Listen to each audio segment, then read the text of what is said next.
अतिशयकारी मूल नायक श्री पारसनाथ भगवान की, कुंडलपुर के बड़े बाबा की, आचार्य गुरुदेव श्री विद्यासागर जी, आचार्य समय सागर जी महाराज की, गुना में विराजमान परम पूज्य निर्दोष सागर जी, निर्लोभ सागर जी, निरुपम सागर जी महाराज की, समस्त मुनि संघ की। आज का दिन बहुत अहम दिन है।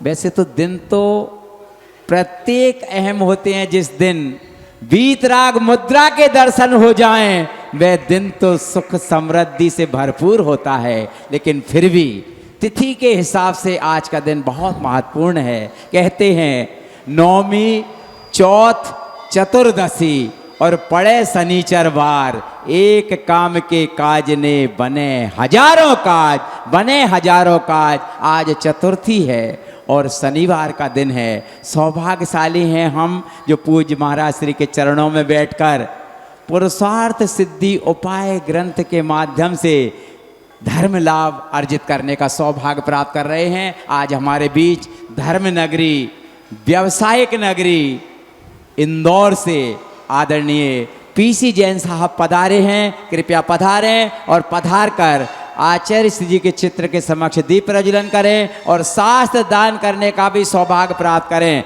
साथ ही बहुत आदर के साथ आदरणीय अशोक भाई साहब, आशीष एजेंसी परिवार जी को बुला रहा हूं। कृपया पधारें, आचार्य श्री जी के चित्र का अनावरण करने का सौभाग्य प्राप्त करें। भाई धर्मेंद्र जी और पुष्पेंद्र जी, पुष्पेंद्र जैन साहब, धर्मेंद्र जी, मनोज भैया, मनोज कटपीस, कृपया पधारें। पधार कर आचार्य महाराज के चित्र का अनावरण करने का सौभाग्य प्राप्त करें, क्योंकि बहुत सौभाग्यशाली होते हैं जो आचार्य महाराज के चित्र को देखते हुए अपने चित्त में उनको बसा लेते हैं। बोलो आचार्य समय सागर जी महाराज की।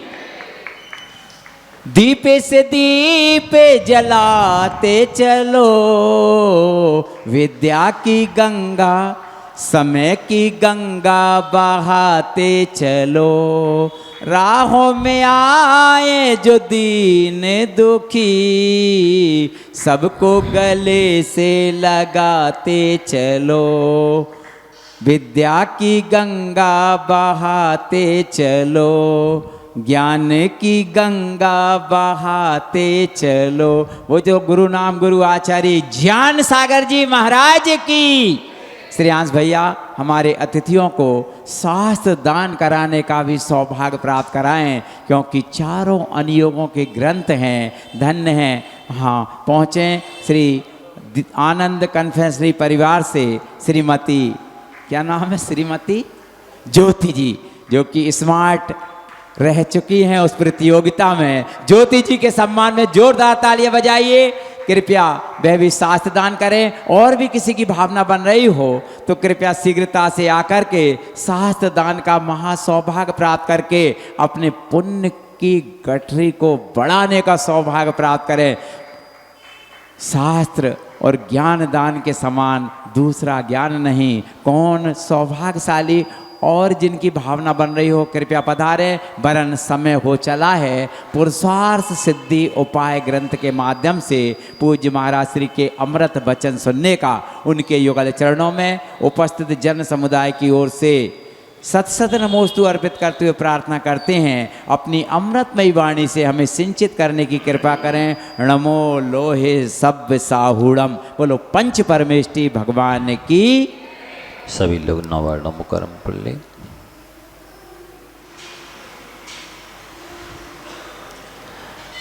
गुरुवः पान्तिनो नित्यं ज्ञान दर्शन नायकः, चारित्राणो गंभीरा मोक्ष मार्गोपदेशकः। हक्षामि वन्ते आर्यभक्ति कांशो गोदशालोचो, शमणानशं दशण संवत्सरे युतानां पंचव्याचारणं आर्याणं ऐरादिषु नानवदिशाणं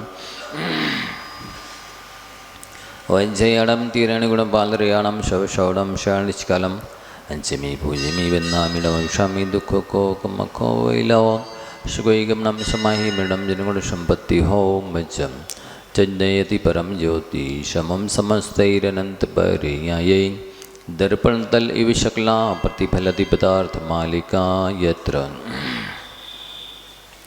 बलि त्रिकालवती नौ देवताओं के मूल्यायक श्री चिंतामणि पार्श्वनाथ भगवान की, आचार्य भगवंत गुरुवर श्री विद्यासागर जी महाराज की आचार्य श्री समय शाह जी महाराज की, परम पूज्य मुनिवर श्री निर्दोष शाह जी महाराज की।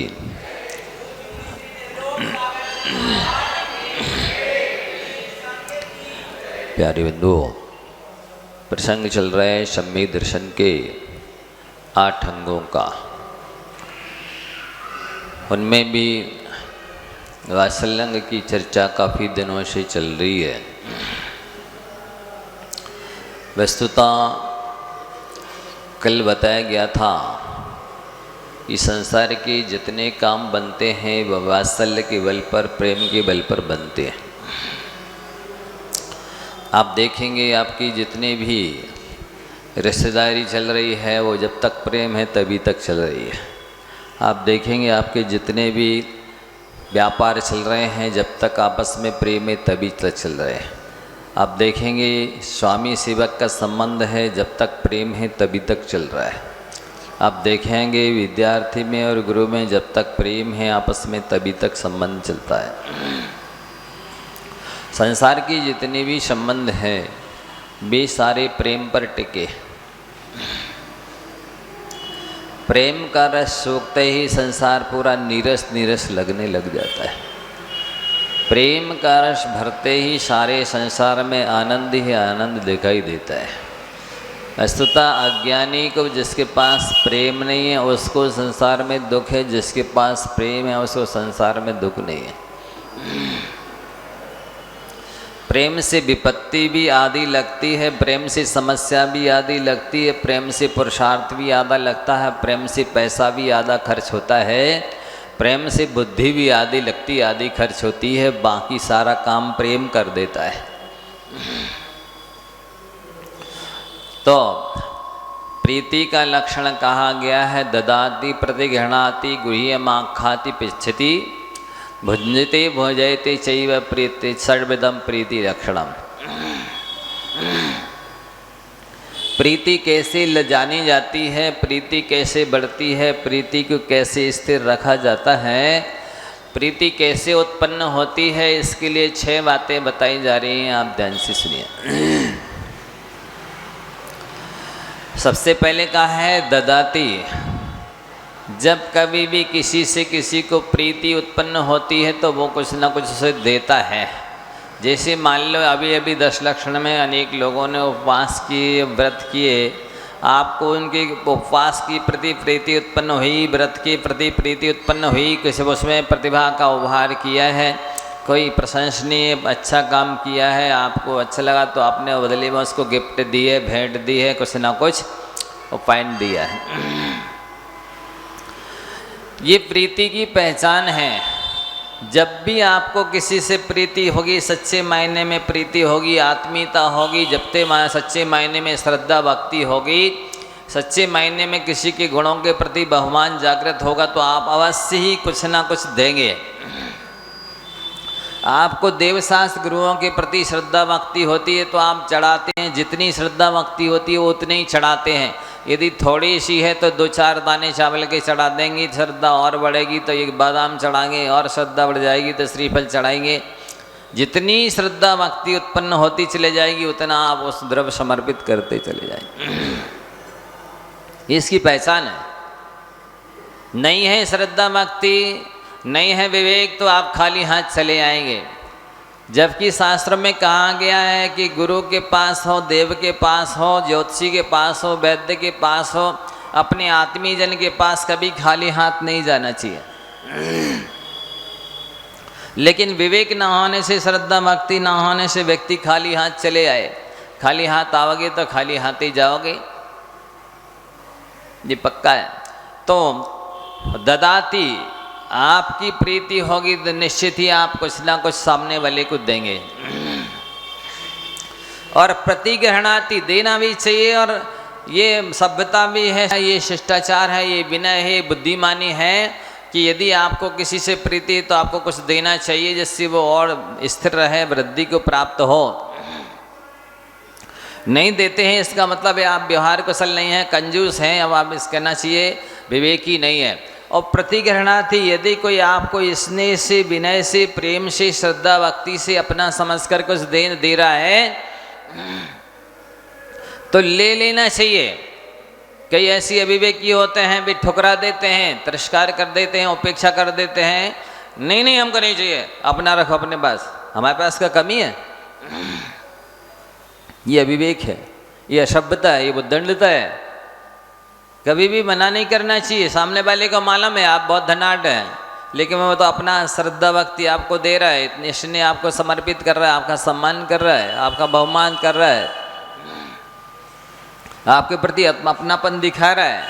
इसलिए कभी भी हो, जैसे कई बार माला होती ना, पहनाते हैं, कई लोग ऐसा हाथ करके अलग कर देते हैं। नहीं, बुद्धिमानी तो ये हाथ में ले लो और उसी के गले में पहना दो, आपका डबल सम्मान हो गया। नहीं समझे?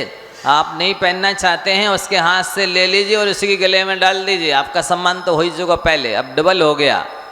ये बहुत विवेक माना जाता है, बुद्धिमानी मानी जाती है। ऐसे नहीं हाँ माला पकड़ के एक तरफ रख दी, ये बुद्धिमानी नहीं, ये सभ्यता नहीं है, विवेक नहीं है, ये दंडता, असभ्यता, ज्ञान है। सामने वाला आपका सम्मान कर रहा है, आपका बहुमान कर रहा है, आपके प्रति आत्मीयता जता रहा है, आपके गुणों की विनय कर रहा है, इसलिए आपको पहना रहा है माला। आपको नहीं पहननी, पहन लीजिए, मान लीजिए चलिए और अच्छा है, पहन ली और उतार के पहना दी, दोनों का हो गया सम्मान, दोनों की आत्मीयता बढ़ गई, बहुमान बढ़ गया, प्रीति हो गई। ये बुद्धिमानी, सभ्यता, ये शिष्टाचार है, सामाजिकता है, होना चाहिए। तो ये प्रीति के लक्षण बताए जा रहे हैं कि यदि आपको किसी से प्रीति होगी तो निश्चित ही आप उसको कुछ देंगे, और उसके जिस जो दे रहा है उससे आपको प्रीति होगी तो निश्चित ही आप बहुत आत्मीयता से ले लेंगे। भले वो 2 रुपया की चीज़ है, उसकी कोई वैल्यू नहीं, लेकिन आप बहुत आत्मीय, उसके भावों की कीमत कीजिए, वो आपको दे रहा है इसलिए बहुत हर्ष के साथ ले लीजिए, प्रसन्नता के साथ ले लीजिए। भले वो आपके 1 पैसे काम की नहीं हो, भले वो उसकी कीमत 1 पैसे की नहीं हो, लेकिन वो दे रहा है, उसके स्नेह की कीमत कीजिए, सम्मान की कीजिए, उसके आदर भाव कीजिए कि वो दे रहा है।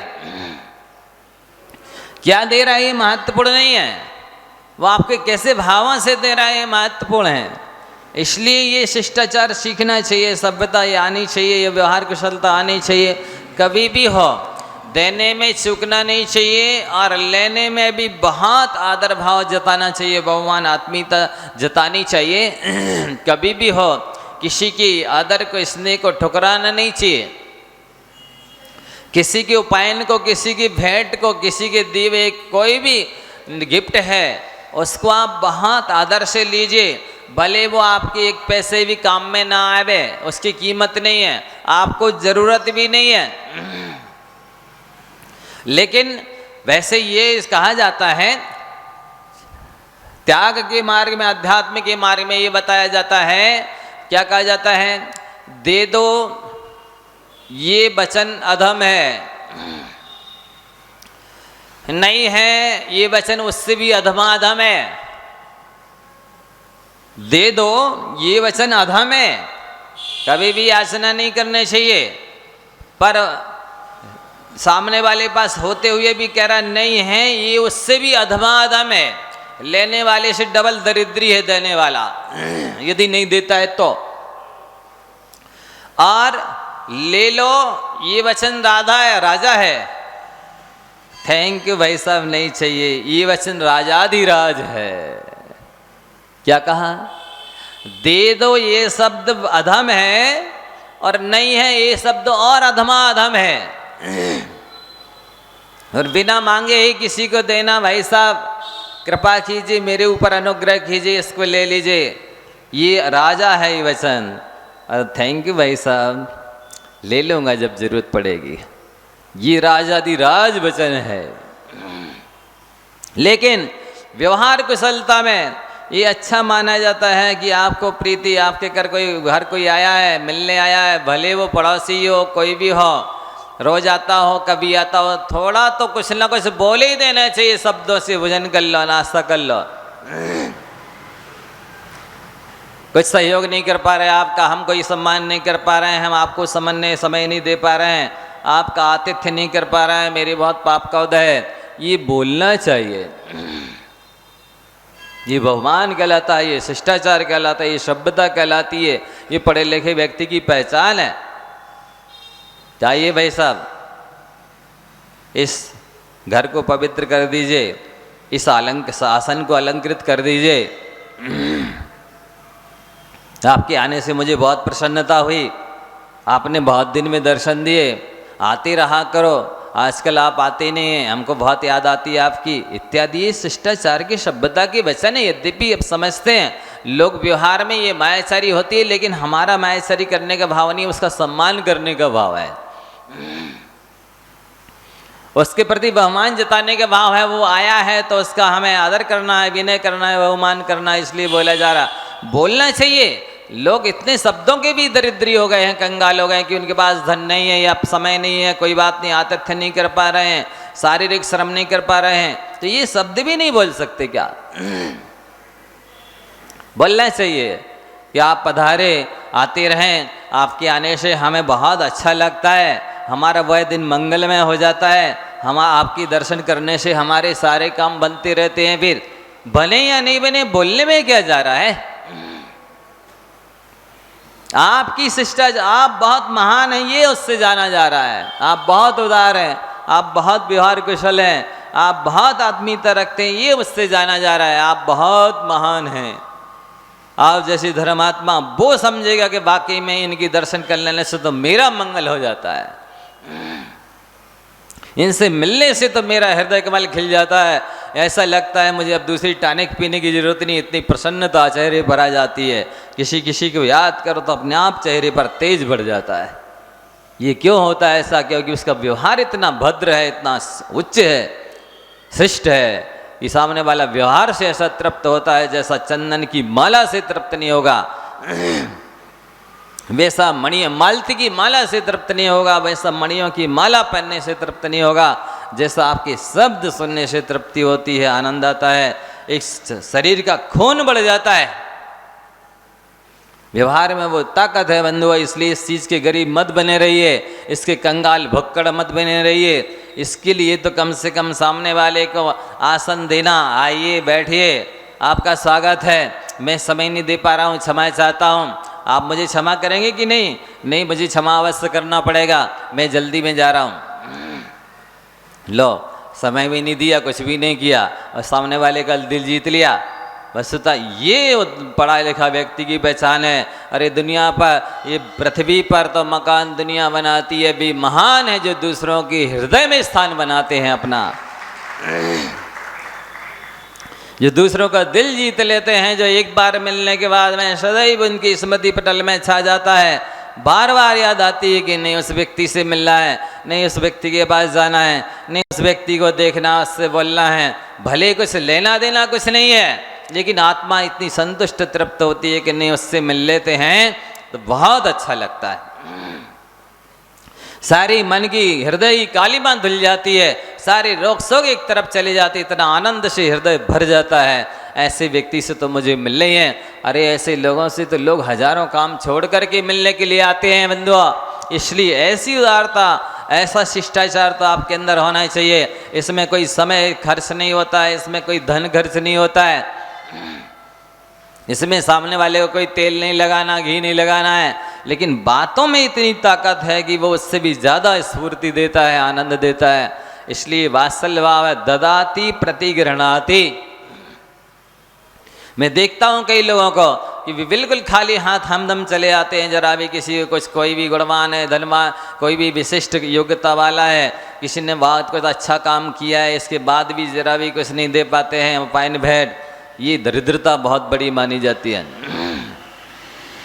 साथ ही ऐसे अविवेकी होते हैं, उद्दंड सब होते हैं, कोई बहुत आदर से, आत्मीयता से, स्नेह से दे रहा है गिफ्ट, हमको नहीं चाहिए, हमारे पास बहुत पड़ी है, बहुत धन्ना सेठ हो, पड़ी है तो रखे रहो, दे देते किसी को, पड़ी है तो कभी दे के भी दिखाते, बहुत पड़ी है तो लाते यहाँ बांट देते 10 लक्षण में। इतने सारे लोगों ने इतने कार्यक्रम दिखाए सांस्कृतिक, और या इतने सारे व्रत उपवास करे, बांट देते। धन्ना सेठ बहुत सारे पड़े हैं तो कम से कम इसका तो अच्छे से ले लेते, बहुमान से, आत्मीयता से। ये उस वस्तु को ठुकराना ही नहीं, उसकी स्नेह को ठुकराना है, उसकी इज्जत पे लात मारना है, उसके सामने वाले की आत्मीयता को नहीं समझना, उसकी कदर नहीं करना है। इसलिए कभी भी कोई बिल्कुल फालतू भी चीज़ दे रहा हो, लेकिन उसके भावों को देखिए कि वो कितनी आत्मीयता से दे रहा है, कितनी स्नेह बहुमान से दे रहा है, अपनी कितनी कद्र कर रहा है, उसका किस तरह से आतिथ्य कर रहा है। इसलिए कभी भी किसी की गिफ्ट को बहुत आदर से लेना चाहिए। हम लोग को कोई चीज़ की जरूरत नहीं होती है, लेकिन बहुत प्रसन्नता से वो दे रहा है तो हाँ हाँ बहुत अच्छा, ठीक है आशीर्वाद। जबकि हमको लेकर किसी को देने की अपेक्षा नहीं लेना ज़्यादा श्रेष्ठ है। हमारे धर्म क्या कहता है कि लेकर देने की अपेक्षा, ये दिया तो ये तो दान किया, पर नहीं लिया ये त्याग है। तो दान से त्याग श्रेष्ठ है, लेकिन उसका मन रखने के लिए, उसका मनोबल बढ़ाने के लिए, उसको धर्म से धर्मात्मा से जोड़ने के लिए हम ले लेते हैं और फिर एक को और जोड़ देते हैं धर्म से, उसको दे देते हैं। दो जुड़ गए, एक ये जुड़ गया, एक ये जुड़ गया। हमको जरूरत नहीं है, लेकिन दोनों को धर्म से जोड़ना है, धर्मात्मा से जोड़ना है, दोनों का मनोबल बढ़ाना है, दोनों के उसके जो उसने श्रद्धा भक्ति समर्पित की उसका आदर करना, कद्र करना है कि वो कुछ तो लाया है भेंट करने के लिए, देने के लिए। अरे ऐसे तो 99% लोग हैं जो कभी नहीं पूछते कि कोई आवश्यकता तो नहीं है, कोई परेशानी तो नहीं है, मेरे लायक कोई सेवा बता दीजिए तो मैं धन्य धन्य हो जाऊं, मेरा तन मन धन सार्थक हो जाए। क्योंकि आपके लिए जो कुछ लग जाएगा आहार विहार में, वो तो अनंत गुना हो करके वापस लौटेगा, मुझे तो कोई घाटा नहीं है। आप स्वीकार कर लेंगे तो मेरे पर बड़ी कृपा होगी उल्टी। मैं आप पर एहसान नहीं कर रहा हूँ दे करके, आप मेरे ऊपर कृपा करेंगे। तो ऐसा विवेक ही नहीं है लोगों के पास, भी समझते पूछ लिया और कुछ मांग लिया तो अरे मांग लेंगे तो आपका अनंत गुना लौट के आएगा, धन्य धन्य कृत करता सार्थक हो जाएगा, वो काला धन सफेद हो जाएगा।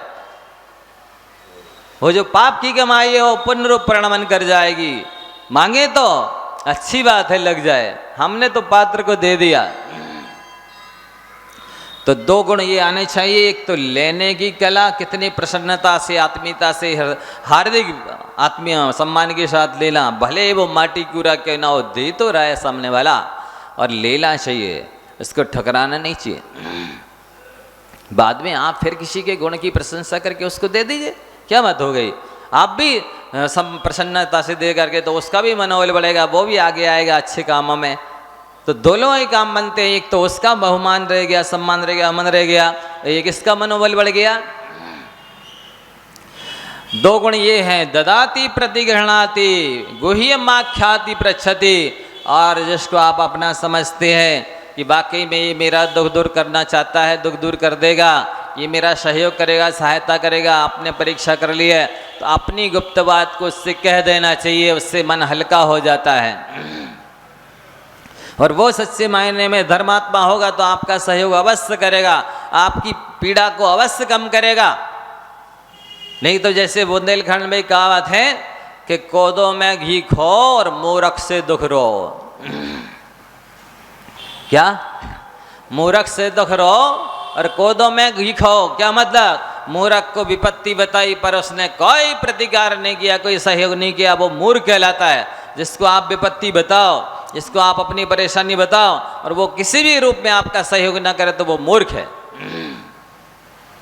यदि किसी ने विपत्ति बताई है, इसका मतलब है उसने आपको अपने से श्रेष्ठ समझा है, आपको सामर्थ्यवान समझा है, आपको योग्य समझा है कि ये मेरा सहयोग करेंगे, मेरी विपत्ति कम करेंगे, दूर करेंगे।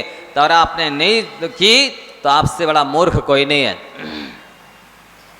धर्म तो ये कहता है कि बिना सहयोग मांगे सहयोग देना चाहिए। आपने देख लिया ये परेशान है, इसको आवश्यकता है, ज़रूरतमंद है, तो उसको कहने की ज़रूरत ना पड़े, आप बिना कहे उसका सहयोग करें। सामने वाले ने अपेक्षा रखी, इसके बाद भी आपने सहयोग नहीं किया, आपका तन मन धन बेकार है।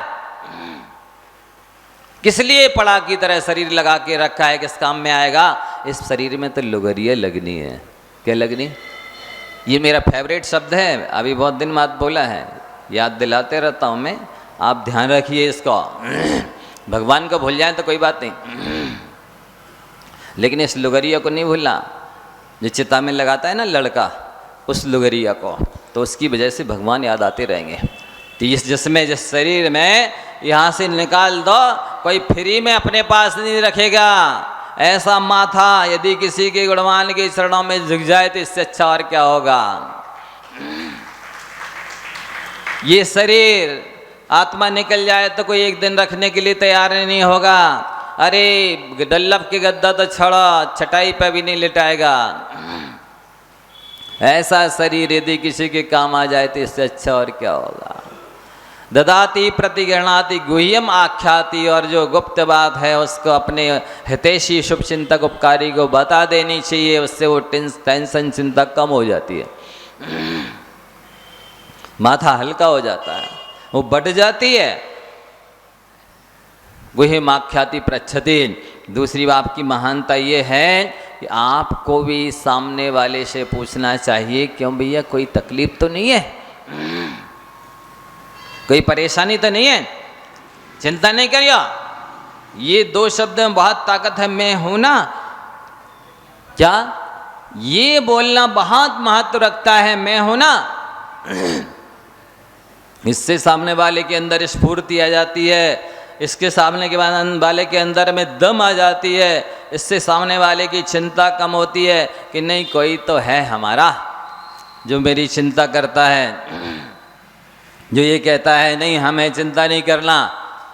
ये शब्दों के दरिद्री हो गए लोग, इतना भी नहीं बोल सकते हैं, कुछ करें या ना करें इतना तो बोल दो मैं हूं ना, आप चिंता क्यों करते हैं, हम साथ देंगे।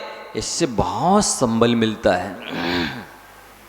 ये बात निश्चित मान के चलिए, आपको कभी ना कभी भी किसी न किसी की जरूरत अवश्य पड़ेगी। आप बोलते मात्र रहेंगे तो सामने वाला आपको तन मन धन से सहयोग करेगा, लेकिन आप बोल भी नहीं सकते हैं तो सामने वाला पूछेगा भी नहीं, सहयोग करने की बात तो दूर रही। ये व्यवहार कुशलता की कमी बहुत दिनों दिन देखी जा रही, सुनी जा रही है। MBBS है, LLB किया हुआ है, सभ्यता योग्यता नाम की चीज़ नहीं है, इतना व्यवहार कुशलता नाम की चीज़ नहीं है। ये सामाजिकता में लोग व्यवहार में बहुत जरूरी होते हैं ये शब्द। वो महान व्यक्ति है जो बीमार व्यक्ति को देखने जाता है, वो उससे भी महान व्यक्ति है जो बीमार व्यक्ति के लिए दवा देता है ला करके। ये औपचारिकता है किसी को देखने जाना, लेकिन दवा देना ला करके ये सच्ची संवेदना है। इसलिए व्यवहार कुशलता होनी चाहिए। समाज में जीते हो, अपने घर परिवार की चिंता तो दुनिया करती है, अपने लिए तो दुनिया मरती है। महान तो वो लोग हैं जो दूसरे के लिए प्राण देते हैं। ददाति प्रतिगृणाति गुह्यम आख्याति पृच्छति। तो आपको पूछना भी चाहिए, कोई तकलीफ तो नहीं है, मुझे बता देना, हम हैं ना, कोई चिंता नहीं करना। आप आधी रात को बुलाओगे हम आ जाएंगे। अरे बोल ही तो है, कौन बुला रहा है, हैं? कौन सहयोग लेना चाहता है। अरे मांगन गए सो मर गए, मरे सो मांगन जाए। उससे पीछे वो, उससे पहले वो मरे जो होत चीज नट जाए। मांगन गए सो मर गए, मतलब कोई किसी के यहाँ कुछ मांगने जाता है, समझ लो वो मांग उसके पहले ही मर जाता है, उसकी मजबूरी होती है इसलिए वो जाता है। और मांगन गए सो मर गए, मरे सो मांगन जाए, जो मरने की नौबत आ जाती है तब व्यक्ति मांगने जाता है। कौन किससे क्या मांगना चाहता है, वो उसकी परिस्थिति होती है, मजबूरी होती है, एक ऐसी समस्या होती है, कमजोरी होती है, लाचारी होती है कि उसको सामने वाले के पास सामने हाथ फैलाना पड़ते हैं। मांगन गए सो मर गए, मरे सो मांगन जाए।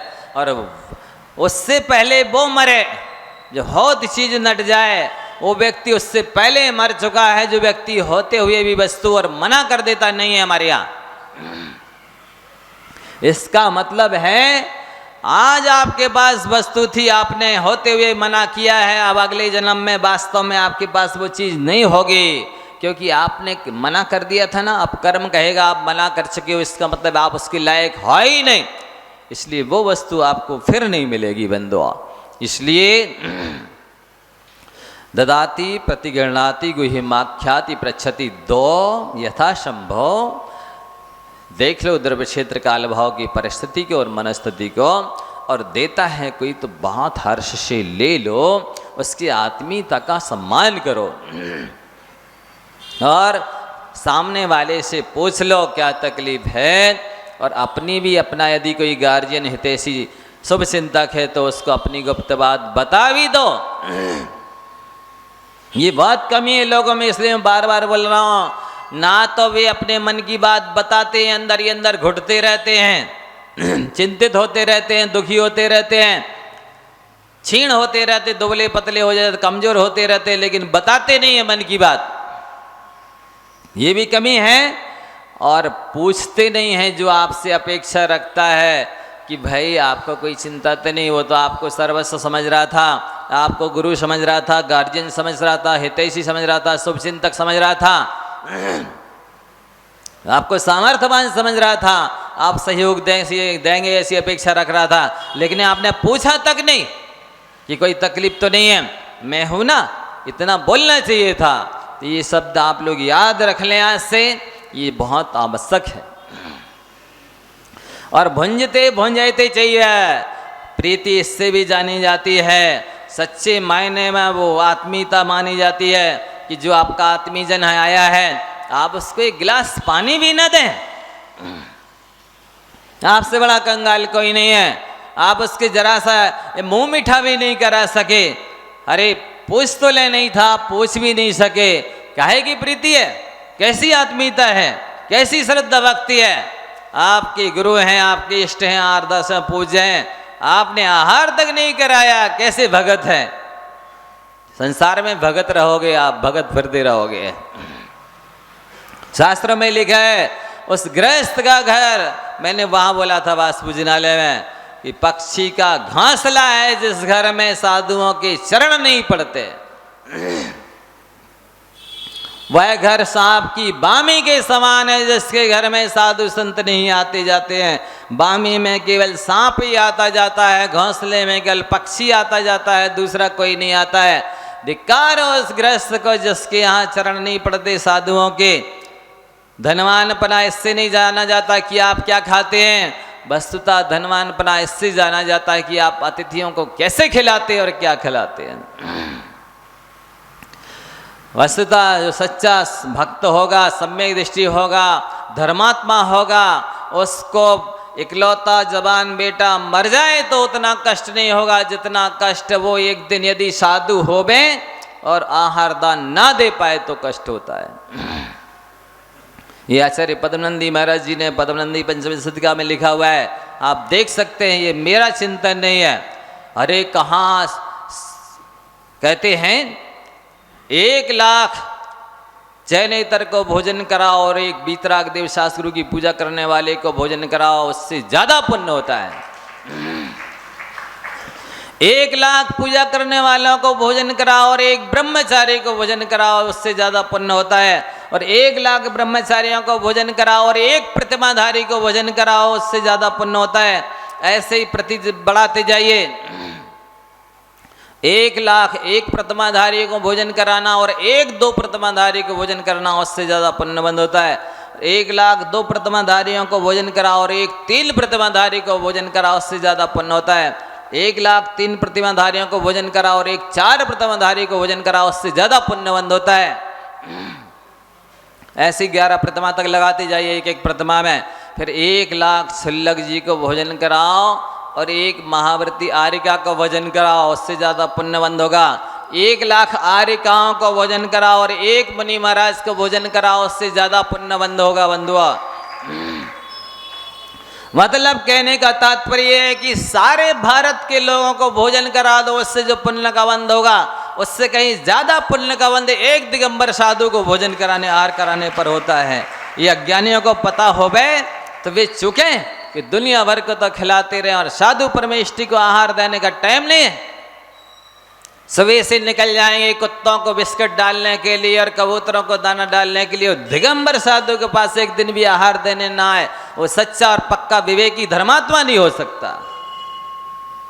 पात्र की महिमा है, किस पात्र पर आप बीज को बो रहे हैं, किस द्रव्य क्षेत्र का अलभाव बो रहे हैं, महत्वपूर्ण वो है। ये ज्ञान नहीं है लोगों को कितनी महिमा है। गृहस्थी तो दान से फलवती होती है, गृहस्थ रूपी नौका यदि दान ना दे तो नियम से डूब जाती है। श्रावक को दान देने से बढ़ करके उद्धार करने वाला और कोई नहीं है बंधुओं। इसलिए आप चाहते हो, जैसे समंतभद्र स्वामी ने कहा है, ग्रह कर्मणापि निष्ठम कर्ममाष्टि खलु ग्रह मुक्ता नाम अतिथि नाम प्रति पूजा रुदिर्मलम धावते बारी। जैसे कपड़े पर लगा हुआ खून उसको पानी धो देता है, वैसे ही गृहस्थी में जितने पाप होते हैं उस पापों को मुनिराज के लिए दिया हुआ आहार दान सारे पाप को धो डालता है। ऐसी महिमा आचार्य समंतभद्र महाराज ने कहा है। इसलिए आपको इतना सा एक बट के बीज बराबर दिया गया दान। बट का बीज देखा, खसखस के दाने बराबर होता है, सुना है मैंने देखा नहीं। खसखस के दाने बराबर बीज होता है। इतना दिया गया साधु को दान, और आगे चलकर वो जैसे विशाल बट वृक्ष बनता है, इसी तरह से उसका फल अनंत गुना होता है। व्याजेन द्विगुणम द्रव्यम व्यवसायेन चतुर्गुणम और भूम्याम सद्गुणम प्रोक्तम पात्रे नंत गुणम भवेत्। ब्याज में पैसा देने से 10 साल में दोना हो जाता है, और पुण्य हो और समीचीन प्रसाद किया जाए तो यदि उसमें पैसे को व्यापार में लगाया जाए तो उतने समय में चौगुना हो जाता है। और यदि अच्छा द्रव्य हो, क्वालिटी अच्छी हो, जो गेहूं आपको बोना है, जो धान आपको बोनी है, अच्छा बढ़िया क्षेत्र होवे, बंजर भूमि ना हो, अच्छी ऋतु होवे, मौसम होवे, और अच्छे भाव से बोया जाए तो एक दाने के 100 दाने निकलते हैं। लेकिन बंधुओं कान खुलकर सुन लो, साधु के लिए दिया गया एक दाना आगे चलकर के बदले में उसके अनंत दाने मिलते हैं। संसार की ऐसी कोई प्रोसेस, कोई प्रक्रिया, कोई व्यापार, कोई टेक्निक नहीं है कि एक दान दिया जाए और उसके अनंत दाने मिलें। ये तो गुरु महाराज की भूमि ऐसी है कि इनके लिए दिया गया एक दाने के अनंत दाने मिलते हैं। बंधुआ, ये अज्ञानियों को पता होवे तो वे आहार दान में आलस करें, प्रमाद करें, कंजूसी करें, कायर की तरह, विकलांग की तरह बैठे रहेंगे। अरे आहार दान हो रहा है, कहते हैं वो श्रावक उत्तम है जो आहार दे करके भोजन करता है। मुनि को भोजन दे फिर निज करे आहार है। वह श्रावक मध्य में जो साधु के आहार देख करके भोजन करता है, वह श्रावक जगन्य है जो द्वारा प्रेक्षण करता है, साधु के आहार की बेला टाल करके भोजन करता है। और वो श्रावक अधमा अधम है जो साधु के आहार करने के पहले ही खा पी लेता है। यहाँ तो बैठती चाहिए और 2-4 बार नाश्ता पान हो जाता है। धिक्कार है ऐसे श्रावकों को जो है, इनका शरीर है क्या उच्च कुल का कि मलमूत्र बनाने की फैक्ट्री है, मल की मील है। ये तो केवल खा खा करके मलमूत्र बना रहे हो, कर क्या रहे हो? मांस को पोख रहे हो, कौन सा प्रसाद कर रहे हो? हड्डी और मांस के भगत हो, कहाँ देव शास्त्रु के भक्त हो? बंधु घड़ी चली गई वहाँ अपने समय पर। बात मैं अपनी पूरी कह नहीं पाया हूँ, आप समझ लीजिए। प्रीति के 6 लक्षण हैं, फिर से रिपीट करता हूँ, कान खुलकर सुन लीजिए। ददाती प्रतिगृह्णाति, आपको जो ज़रूरतमंद है उसे कुछ ना कुछ देना चाहिए। जो आत्मीयता रखता है, जिसके अंदर प्रतिभा है, गुण है, तब त्याग कुछ अच्छा कार्य किया है तो उसे कुछ ना कुछ अवश्य देना चाहिए। एक बात। और जिसे दिया जा रहा है उससे भले अनुपयोगी चीज़ दी जा रही हो, भले घटिया चीज़ दी जा रही हो, लेकिन आपको बहुत बड़ी आदर के साथ लेना चाहिए, बहुत सम्मान के साथ लेना चाहिए, बहुत बहुमान जताना चाहिए उसको देने वाले के प्रति। गुह्यमाख्याति, और अपना जो हितैषी है, शुभचिंतक है, गार्जियन है, उसके अपने अंदर की चिंता है, जो पीड़ा है, जो परेशानी है, वो अवश्य बता देने चाहिए। अंदर ही रखते हुए घुटते नहीं रहना चाहिए, चिंता नहीं करना चाहिए। ये मूर्खता मानी जाती है कि आपका कोई हितैषी शुभचिंतक है फिर भी उसको आप अपनी चिंता या परेशानियां नहीं बता रहे हैं, ये अविवेक है। और ददाती प्रतिगृह्णाति गुह्यमाख्याति पृच्छति, और इस फर्ज से भी आप कभी चूकें ना। जो आपसे छोटे हैं, जो आपसे अपेक्षा रखते हैं, जो गुणवान हैं, जो ज़रूरतमंद हैं, उससे अवश्य पूछ लें कोई कमी, कोई सेवा की ज़रूरत तो नहीं है, कोई आवश्यकता तो नहीं है, कोई परेशानी तो नहीं है। हम है ना, चिंता नहीं करना, ये शब्द बोलना नहीं चूकना है। और भुंजते भुंजाते चैव, आपको यदि प्रेम से वो भोजन करने के लिए बोलता है, आप एक टुकड़ा उठाकर खा लें और हाथ जोड़ लें, भाई साहब अभी भूख नहीं है, मैं फिर खा लूँगा कभी, लेकिन उसके स्नेह को ठुकराइए मत। आपसे कोई बैठने के लिए कहता है आप बैठ जाइए और तुरंत उठ जाइए, भाई साहब मैं फिर आऊँगा, कभी मिलूंगा, अभी टाइम नहीं है, लेकिन उसकी बात तो काटिए मत। वस्तुतः सबसे ज़्यादा एहसान वो व्यक्ति करता है जो सामने वाले की भावना की कद्र कर देता है, सामने वाले की बात मान लेता है, भले एक क्षण के लिए माने, बैठे और खड़े हो गए। उसने कहा था ना बैठिए, उसका सम्मान हो गया, भाई साहब फिर बैठेंगे, अभी थोड़ा सा जरूरत काम से जा रहे हैं। ये व्यवहार कुशलता मानी जाती है। नहीं नहीं हमारे पास टाइम नहीं है। अरे सामने वाले का उल्टा अनादर हो गया, उसने तो आदर किया था कि बैठिए, आप उल्टा अनादर करके जा रहे हैं, अमृत के बदले में जहर दे के जा रहे हैं। ये मूर्खता नहीं तो क्या बुद्धिमानी है? तो भुंजते भोजन करना भी चाहिए यदि प्रेम से बुलाता है, या उसको इस तरह से इतनी तरह आत्मीयता से उत्तर दो कि उसे ऐसा लगा कि हाँ कर ही लिया इन भोजन, कर ही लेंगे आके भविष्य में कभी न कभी, ऐसे उत्तर दो। और भोजयते चैव, जो विशेष बताया भी, आपसे आत्मीयता रखते हैं, अपने लोग हैं, गुणवान लोग हैं, कोई अच्छा कार्य किया है तो उसको भोजन भी कराना चाहिए। ये वात्सल्य के लक्षण हैं, ये प्रीति के लक्षण हैं, ये व्यवहार धर्म है, ये सागर धर्मामृत है, ये सराग चारित्र है जो श्रावक के अंदर होना ही चाहिए। समय हो गया, आगे की चर्चा आगे करेंगे। जा वाणी के ज्ञान ते